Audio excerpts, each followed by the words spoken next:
नमस्कार दोस्तों, स्वागत है आप सभी लोगों का एक बार फिर से तैयारी कर लो चैनल के काव्य शास्त्र प्रश्नोत्तरी में। तो दोस्तों यहाँ पे हम लोग 30 महत्वपूर्ण प्रश्नों को देखेंगे जो कि हमारी सीरीज़ है प्रश्नोत्तरी के 21। इससे पहले भी हमने कई सारे प्रश्न देख चुके थे, टॉपिक वाइज टॉपिक भी देख चुके थे।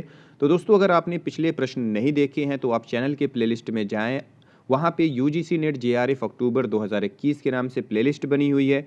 वहाँ पे जाके आप previous question paper, solved question paper, प्रश्नोत्तरी देख सकते हैं। इसके अलावा दोस्तों ये जो हमारा काव्य शास्त्र का पोर्शन चल रहा है, आप इसे भी डिटेल्ड वाली वीडियोस भी देखें और यहाँ पे जो प्रश्नोत्तरी की सीरीज़ है उसे भी देख लीजिए।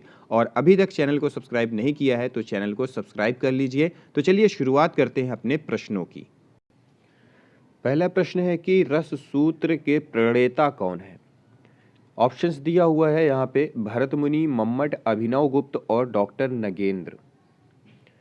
तो रस सूत्र जब हमने डिटेल्ड में पढ़ा था तो दोस्तों यहाँ पे नाम आया था भरत मुनि का, तो ऑप्शन ए यहाँ पे सही होगा। क्या होगा अपना? भरत मुनि। फिर दूसरा प्रश्न है कि इनमें से रस सूत्र कौन सा है। यहाँ पे कौन सा है जो कि रस सूत्र है? सही उत्तर है विभावानुभाव व्याभिचारी संयोगाद्रस निष्पत्ति। ये रस सूत्र है। फिर प्रश्न है भरत मुनि के ग्रंथ का नाम क्या है। यहाँ पे ऑप्शंस है और भरत मुनि के ग्रंथ का नाम पूछ रहा है। तो भरत मुनि का ग्रंथ है नाट्य शास्त्र, ऑप्शन बी। प्रश्न है दंडी को आप कैसा आचार्य मानते हैं। अलंकारवादी, रीतिवादी, रसवादी या फिर इनमें से कोई नहीं। तो दंडी अलंकारवादी आचार्य हैं। फिर अगला प्रश्न है चंद्रलोक के रचयिता का नाम क्या है। चंद्रलोक किसकी रचना है, इसके रचनाकार का नाम बताना है। तो सही उत्तर है जयदेव, ऑप्शन बी। प्रश्न है ध्वन्यालोक किसकी कृति है। धनंजय, आनंदवर्धन, अभिनव गुप्त या फिर राजशेखर। तो इनमें से किसकी बुक है? आनंदवर्धन की। किसकी कृति है? Anandavardhana, option C. प्रश्न है इनमें से धनंजय की कृति कौन सी है। यहाँ पे धनंजय की कृति का नाम पूछ रहा है।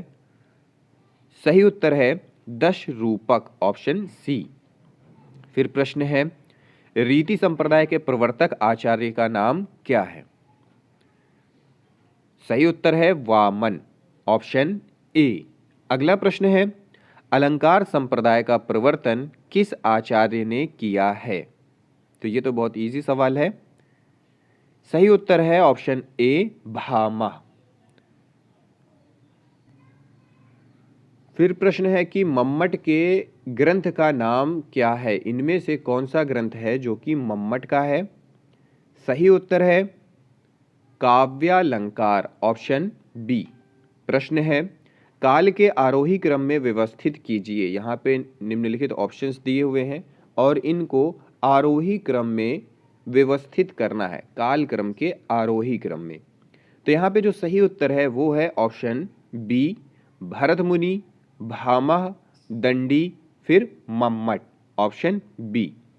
प्रश्न है इनमें से कौन रसवादी आचार्य है। निम्नलिखित में से कौन सा आचार्य है जो कि रसवादी आचार्य है। तो ऑप्शन ए यहाँ पे सही है, जिनका नाम है भरत मुनि। फिर अगला प्रश्न है इनमें रस निष्पत्ति का व्याख्याता आचार्य कौन सा है। रस निष्पत्ति का व्याख्याता आचार्य है महिम भट्ट, ऑप्शन बी। प्रश्न है अलंकार संप्रदाय का प्रवर्तक किसे माना जाता है। ऑप्शंस दिया हुआ है, तो दोस्तों बताएं किसे माना जाता है।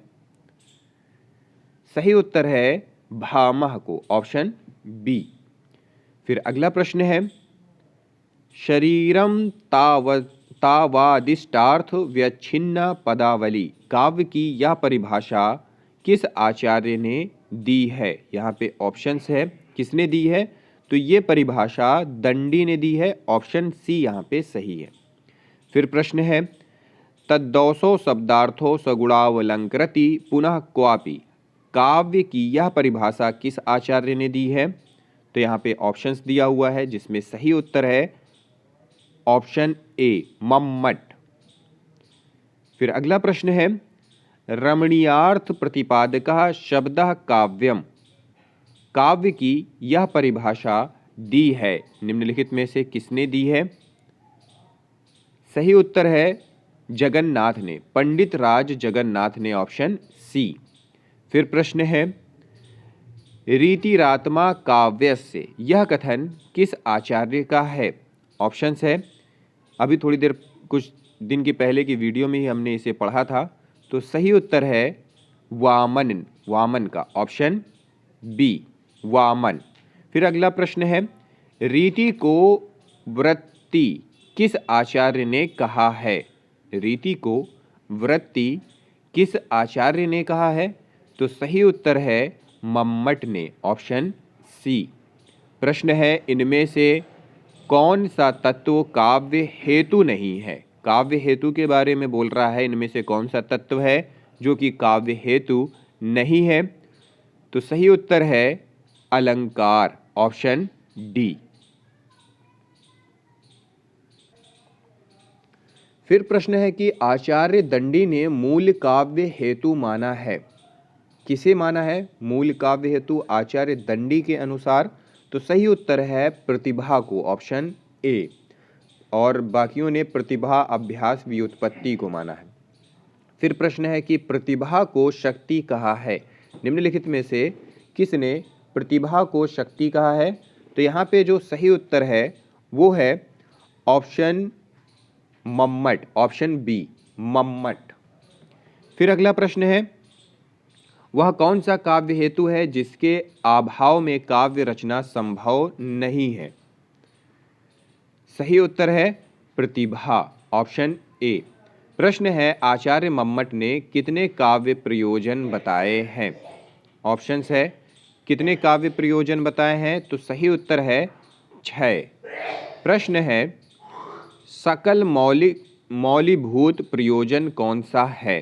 सकल मौलीभूत प्रयोजन के बारे में बोल रहा है, इनमें से कौन सा है? तो वो है सद्यः परिनिवृत्तये, ऑप्शन सी।